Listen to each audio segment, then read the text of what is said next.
I'm glad you're here. We're talking about commitment, which has a little bit to do with conviction. And we're in a series of sermons of how do we balance some of the stuff that we hear in the Christian life.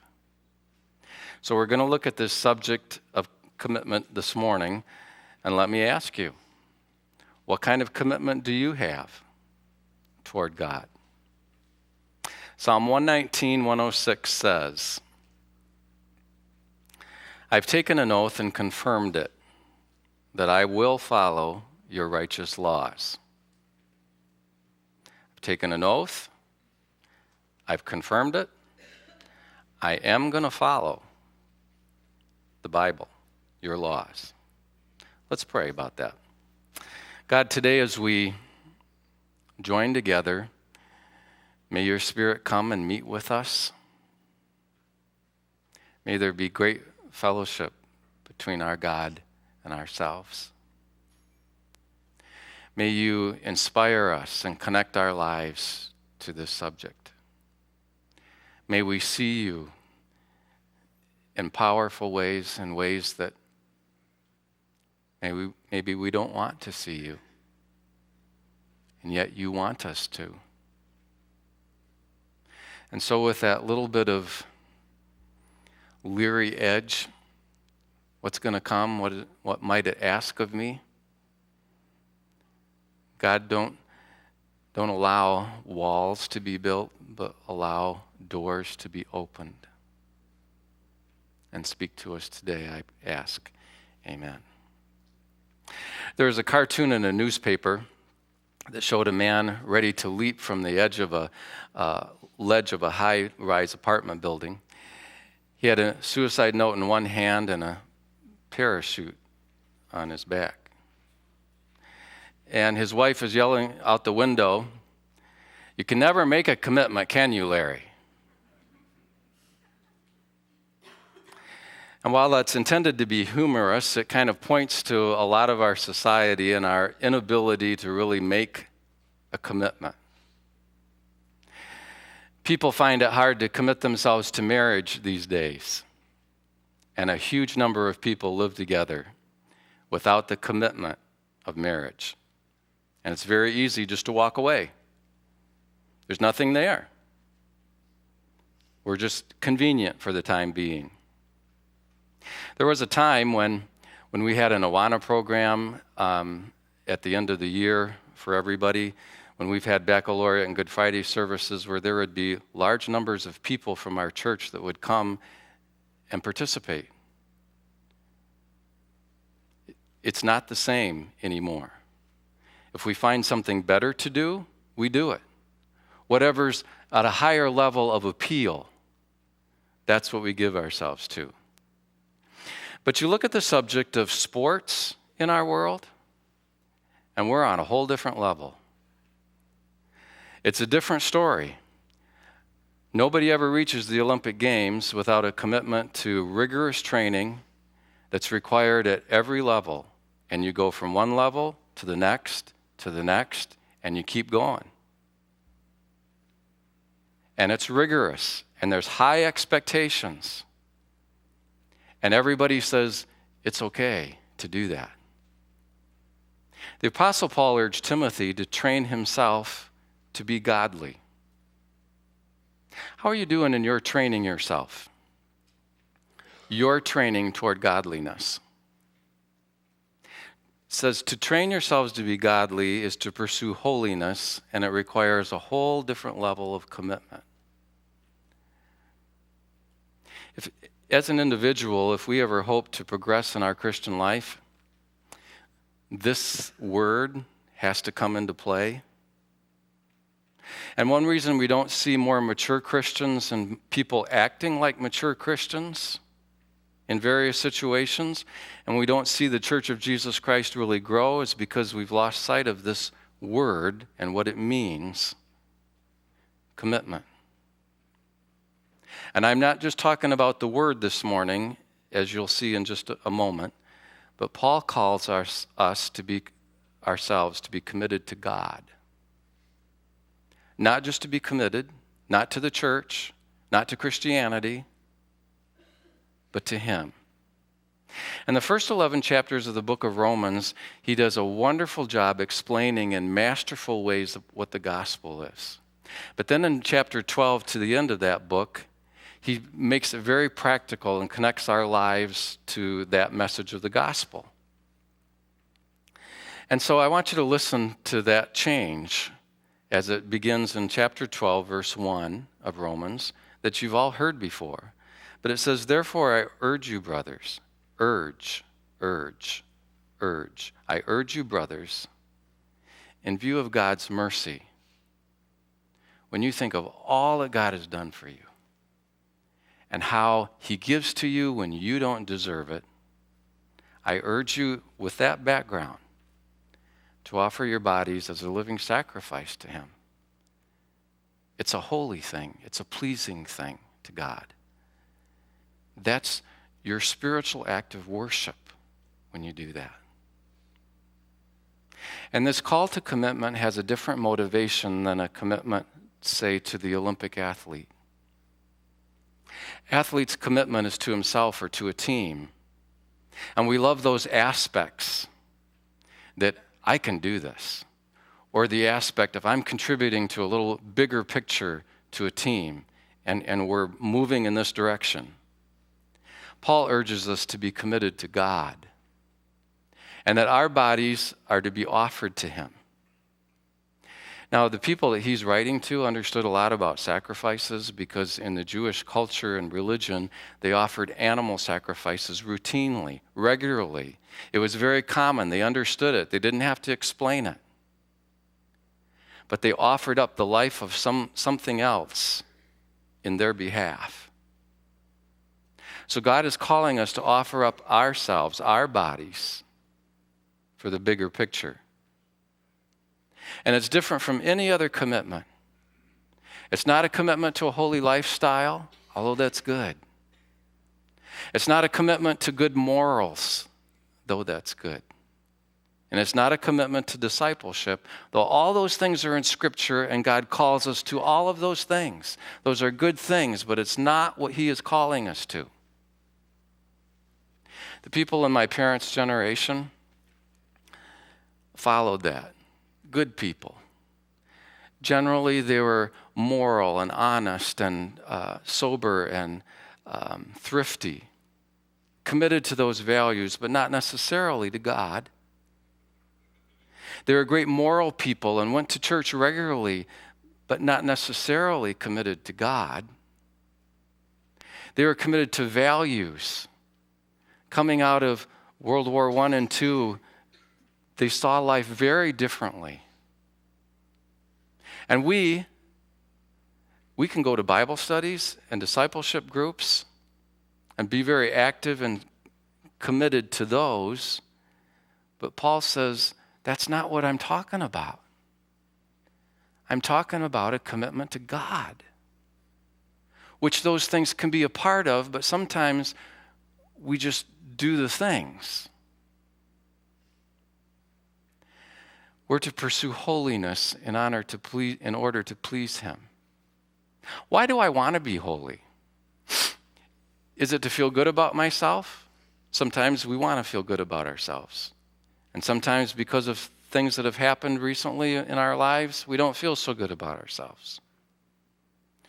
Do we avoid it to feel the shame and guilt that follows sometimes when we have a persistent sin that we just keep doing over and over?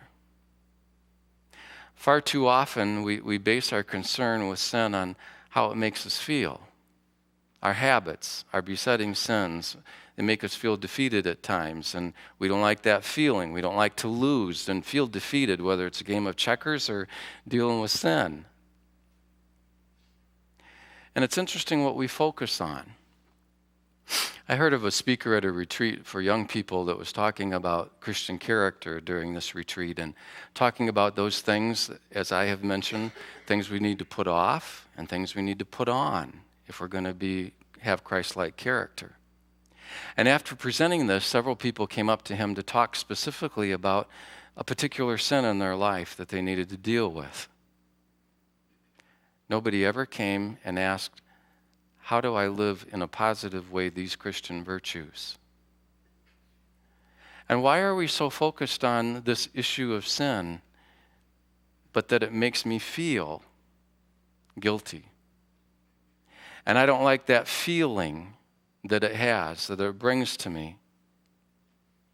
Those positive characters of Christ that we're to put on and have equal basis, we just don't seem to emphasize as much. They don't have a similar effect. They don't have the same motivation for me to want to change. So our commitment has to be to God and not to something like self-esteem. Sometimes, if I deal with God, I feel better about myself. That's not the purpose. It's about God, not me. It's about who He is, not how I feel, not what's going on at the moment. Frederick Faber, a British writer, wrote this: "When we sin, we're more bothered by the lowering of our self-esteem than we are at grieving God." The point is, we're grieving God when we sin. We're surprised and irritated at our own lack of self-control in unworthy habits.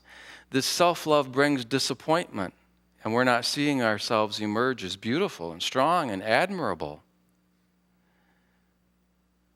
Those things aren't the point, to see myself as beautiful and strong and admirable. The point is God.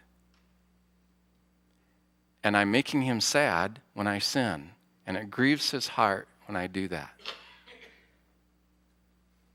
Paul called for commitment in Romans 6:13, and he says, "Don't offer parts of your body to sin as instruments of wickedness, but rather offer yourselves to God as those who have been brought from death to life, and offer the parts of your body to Him as instruments of righteousness." All of us are offering our body somehow to God. Are we doing it in wicked ways? We're doing it in righteous ways. And he points out the contrast of what we can offer our bodies to.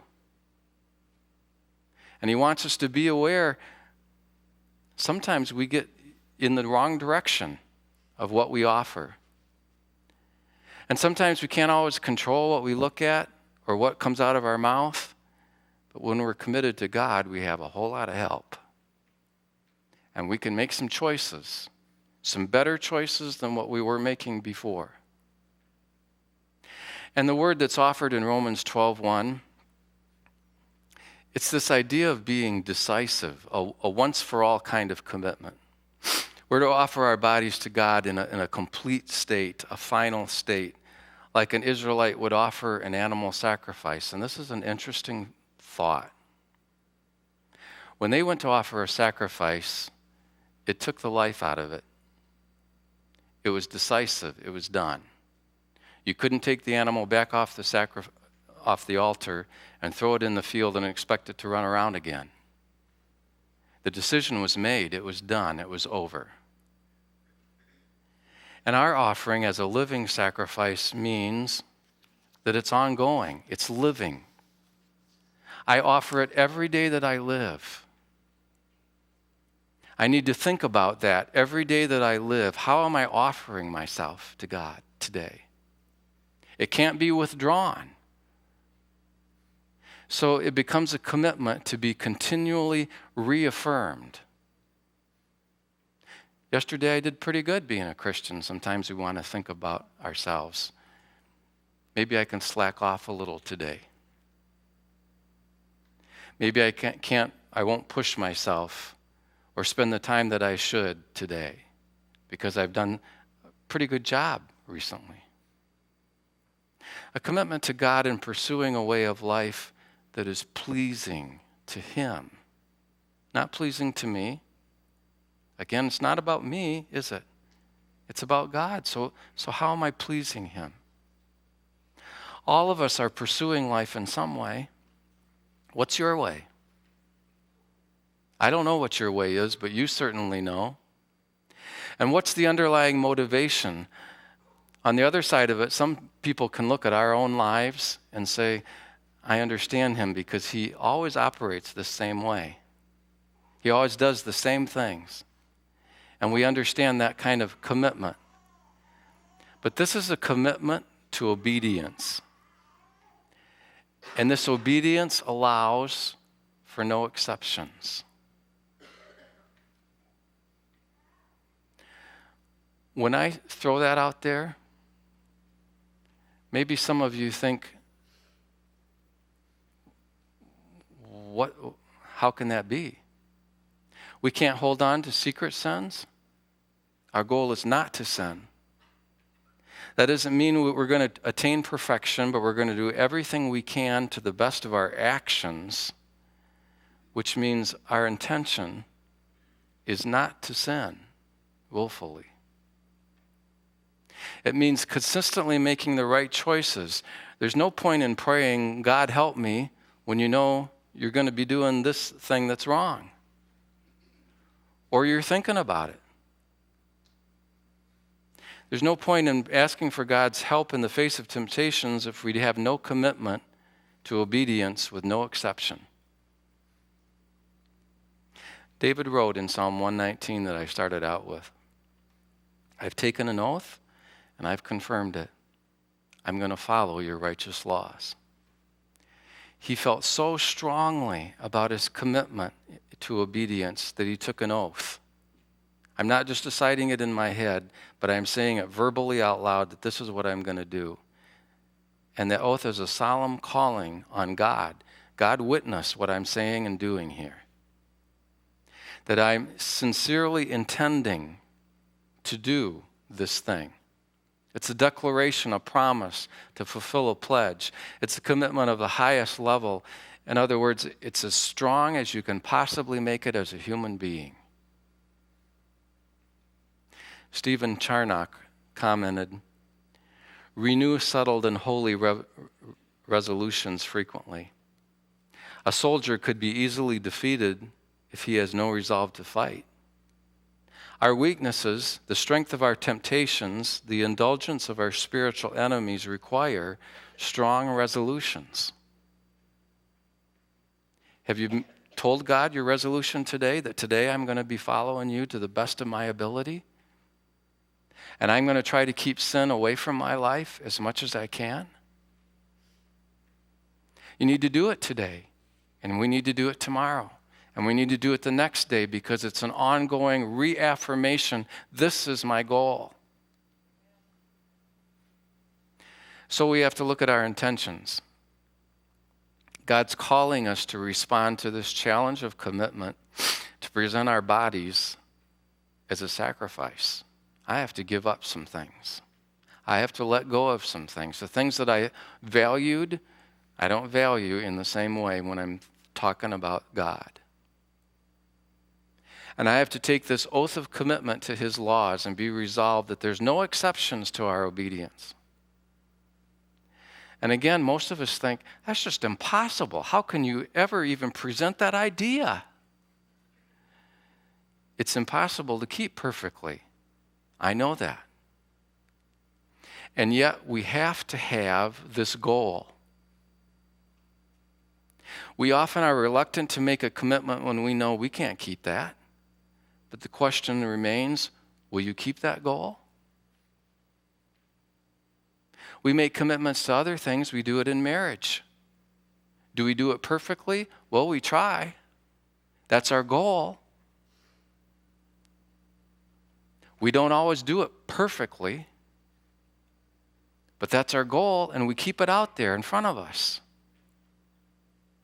So you remember a couple of weeks ago I was talking about the cruise control mentality where sometimes as Christians we just kind of click it in cruise control and we just kind of go. You know, we've done this for so many years, it's just easy and this is what's expected and this is what I do and blah, blah, blah. Or we can have the race driver mentality that I'm going to win this race. And that's what we're going after here in this idea of commitment. I'm going to win to the end. And so today I've got to make that commitment. And tomorrow I've got to make that commitment. And the next day I've got to make that commitment. It's impossible. Keeping this goal is a high goal, and it's much better than mediocrity. We have to be willing to deal with these refined sins that we've talked about that are small, that we think, they really don't matter a whole lot. Nobody's really paying attention. I can slip this one through, This is what's necessary if we're going to make some progress in our Christian life toward holiness. William Law wrote a book, A Serious Call to a Devout and Holy Life. It's a classic. If you've not read it, read it, get it. And he wrote that to engage in such sins because men have not so much as the intention to please God in all their actions. It's not our intention, really, in every action that we undertake to please God. Well, we'll please God in these because I've learned how to do that and I can do that. But these over here, I just kind of, not really pleasing God, but it's okay, Nobody knows. Is our intention to please God in the big things of life or in the small things as well? Is our intention to please God in all of our actions? Sometimes we look at these people in the Bible and we go, oh man, I'd love to be able to do the same things they did because they're just cool, how it works out and God is faithful and they're such big figures.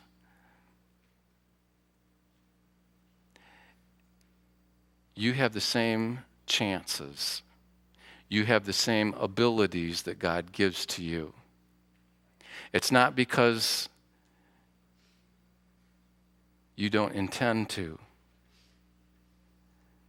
His power is meant for you as well as for them. And you can be a hero in a situation or a God representative or one that makes it known what is right in different situations. You can do that. God has put it within each of us in our own life circumstances to represent him in those ways. The key to our commitment is our intention to please God. If we never make a commitment to obedience with no exception, obedience with no exception, obedience with no exception, then we will continually make exceptions. Well, I'll let myself off the hook here.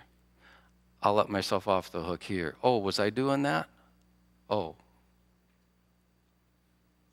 We make some exceptions. Well, I'm 95% doing well, or I'm 75%, or whatever percent you want to put to it.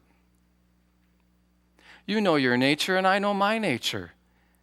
And we have to make it a goal, a commitment, with no exceptions, or we will make them with exceptions. Because we all do. Always giving ourselves a way out will always give ourselves a way out. That undermines commitment. That doesn't make commitment.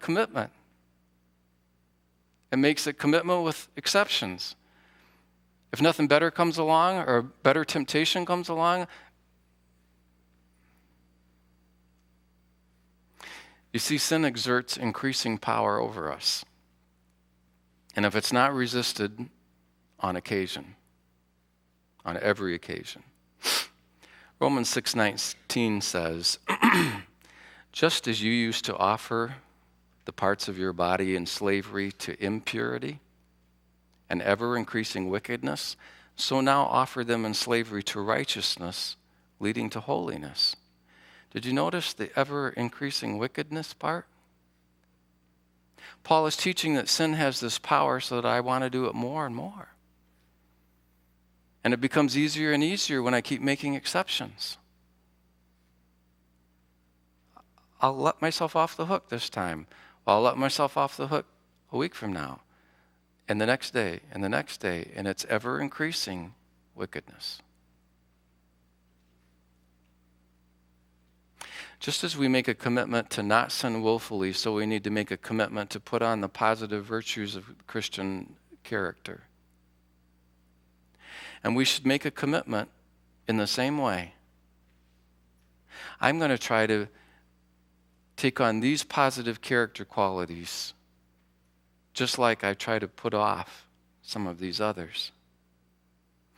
Colossians 3:12 says, clothe yourselves. That means put on, surround yourself, button up, zip, make it tight. Clothe yourself with compassion and kindness, humility, gentleness, patience. You know, there are various lists in the Bible of these kind of things that God tells us we're to act like that way. And when you put all of those together, there are 27 positive character qualities that we're to demonstrate to people in our world. How are we working at that list? Are you becoming more compassionate than you were yesterday? How's humbleness, humility going? So what's your intentions? If we want to be Christ-like, we must commit ourselves to putting on these virtues. It's not enough to stop cheating on our income tax. We're to go a little bit farther and to help those that are in need then. It's not good enough just to get over being bitter of those that have wronged us, but we are to actually forgive them and love them. It's not enough that God will enable us to deal with a volatile temper, but we must then act with compassion and kindness instead. Not just stop, but do something different. Put on something new. So people know there's a change here. Wow, what's the change? It's Jesus. Really? Jesus makes a change? Tell me more about that. You see, that can be a conversation starter when you have changed and people see that. What about business people? You know, as you look at business, it's mostly about making money, which is, we all want to make money. But should we be looking at our business as what pleases God best rather than how much money I can make? How can I please God best in my business? How can I please God best in my occupation, in my factory job? How can I please God best? You see, we need to take this into the world in which we live and apply it and commit ourselves to do everything we can to please God, not me. I can apply that as a student in my studying, as a shopper in the store, in the way we compete in athletics, in the way that we drive. Maybe you've been in a situation where there's just enough time to get around this car if I really put it to the floor. And so we start. And then you think, I hope this guy isn't my neighbor. Or somebody that I know will recognize my car, you know? But even if it isn't a neighbor, God knows you're a Christian, and He knows what ways of driving please Him. Our commitment to holiness has to include every area of our life. Put off the old, put on the new. So let's look at some specific commitments. Rather than making a commitment to not sin, you know, that's just so broad. How can you ever say that? I will not sin anymore. What about addressing a specific thing within your life that you know that's your issue? There are some sins that really don't tempt me, but there are others, oh yeah. And I move in those areas, you know? So maybe I need to make a commitment in that area. Identify those areas where we're most vulnerable to sin. And from there, make some specific commitments. And let me give you two examples of people in the Bible that are cooking along through life, wanting to live for God, but recognizing I have an issue here. So we're going to take Job and Daniel for just a moment. Job's commitment was in regard to lustful looks. He's a man. He has eyes. Things appeal to him. Job 31:1 says, I made a covenant with my eyes not to look lustfully at a girl. God called Job a man who is blameless and upright, a man who fears God and shuns evil. So he's known in those ways. And yet he himself recognizes, I have trouble with my eyes. And I'm going to make a covenant with my eyes that I don't look in those ways. Daniel's commitment was not to eat food that would violate God's dietary laws for the nation of Israel. Daniel had been taken out of Israel as a captive, put into Babylon with a bunch of captives, pulled out as a server to the king and trained in certain ways and told, you're going to eat everything the king eats, very good food, but you need to have the best so you can be healthy and strong enough to serve the king. Well, some of the things that are put before him, God said, I don't want that for my people. It's not good. And so Daniel 1:8 says, but Daniel resolved not to defile himself with royal food and wine, and he asked the chief official for permission not to defile himself this way. He made a commitment not to sin against God in this way. But it required something extra of him, not just to make the commitment, but to go and talk to somebody about it. Because sometimes we get put in that situation where, okay, even though in my mind and heart this is what I want to do, I got to do something about it. And so he had to go talk to the officials that had put him in this position and say, can I be released from that requirement? Even though he knew it could mean his life.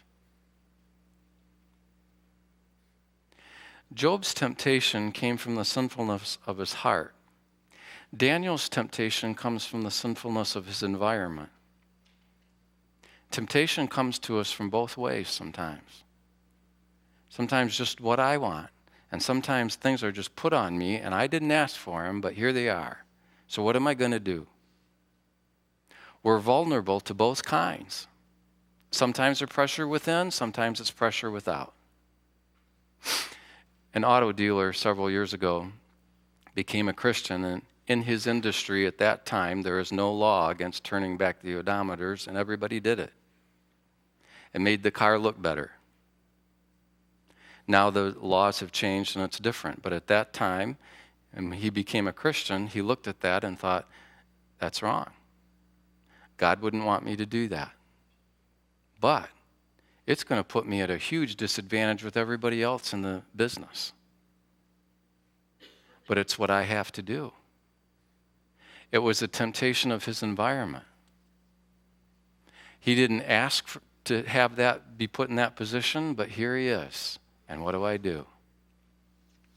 Ezekiel, in chapter 14, verse 14, he's talking about different nations, how they were acting in ungodly ways, this nation and that nation and the other nation. And in Ezekiel it says, even if three men, Noah, Daniel, and Job were in it, they couldn't save the whole country. The thought is every man stands on his own. Because there are 3 or 4 people in this church that might be, we think are really good Christians, it doesn't mean we're all saved. It means everybody stands on their own righteousness. Every person stands for themselves. And God wanted to make the point that even when there are great figures among you, godly people, men and women, it's not going to stop his wrath when sin's involved, because sin is so important. So as we finish this morning, what's our motivation? I realize as I presented this idea of commitment without exception, some of you have just said, ain't going to happen. I mean, there are always small sins, no exceptions. Sure, God gives grace, and that's the purpose of grace. And is God really that strict? We don't like strict, and we don't like rules. But you know, God is strict because he can't compromise his holiness. He's holy. I'm not, but he calls me to that. He knows I can't reach it perfectly, but he expects me to try. That's a goal, that's an aim. And I'm to aim for that today, and I'm to aim that tomorrow, and I'm to aim for that the next day. It's my aim. That's what I move toward. God doesn't have little sins, and God doesn't say, oops, or I'll make an exception for myself today. The goal for us is to be conformed to him, not the other way around. Jesus was completely without sin, and yet he was tempted in every way, just like we are. And keeping our commitment perfectly is our aim, though there is God's mercy. And when we do fail, even though this is our aim, oh man, he still forgives.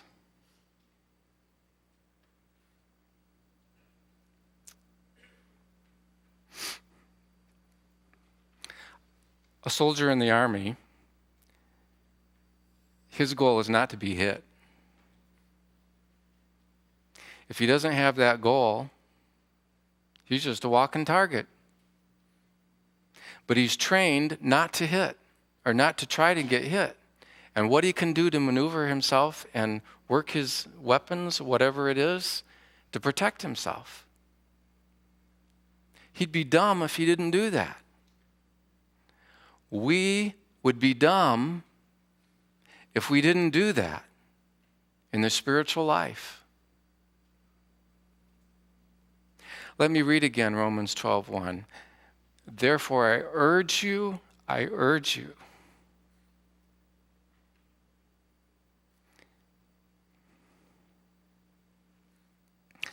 in view of God's mercy or grace, offer your bodies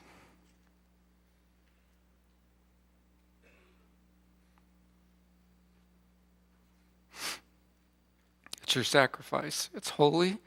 It's pleasing to God. It's your act of worship to him.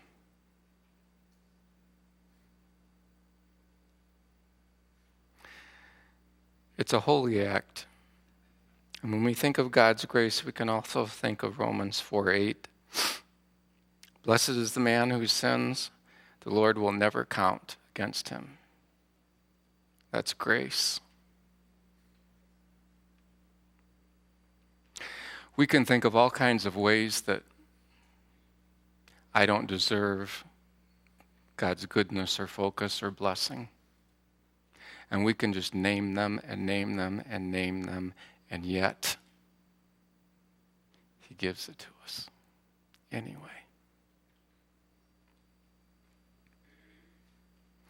That's what leads us to commitment. When we think of God's mercy, that leads me to this word of commitment. If God's love wasn't present, then such expectations would be legalistic. His love for us requires our love for him. John Calvin wrote this about our verse. Paul's urging, remember that word? I urge you, brothers. Paul's urging teaches us that men will never worship God with sincerity or be roused to obey him until they properly understand how much they are indebted to his mercy. Paul wants to bind us to God with the sweetness of grace in which our salvation consists. He wants to bind us to his grace. That's again why we have to preach the gospel every day, because my salvation was from grace. And I have to preach the gospel to Kevin today. So, this all-out, unreserved action of commitment, it's not intended to be oppressive, as it can appear. but it's intended to move us to be what God is asking of us. And we preach the gospel to us not only to clear our minds of guilt and of sin, but also we preach the gospel to ourselves out of love and gratitude. Thank you, God. You have done something wonderful for me. So as we finish this morning, let me refer back to our discussion of these areas of temptation. And I'm going to give you some opportunity for silence and for your own personal dealing with God. But I want you to think about, what is it you're doing that's not pleasing to Him? I want you to think about renewing your commitment to Him. I need to be committed today as well as tomorrow and the next day. And in what ways am I putting on those positive character qualities? Am I really thinking about that? And specific commitments. Is this a heart issue with me? Is it an environmental issue that I'm forced into and have to act on? And then think about God's mercy. We don't deserve it, but it's there. So let's just spend a few moments. You and God, shut out other things. However the Spirit of God talks to you.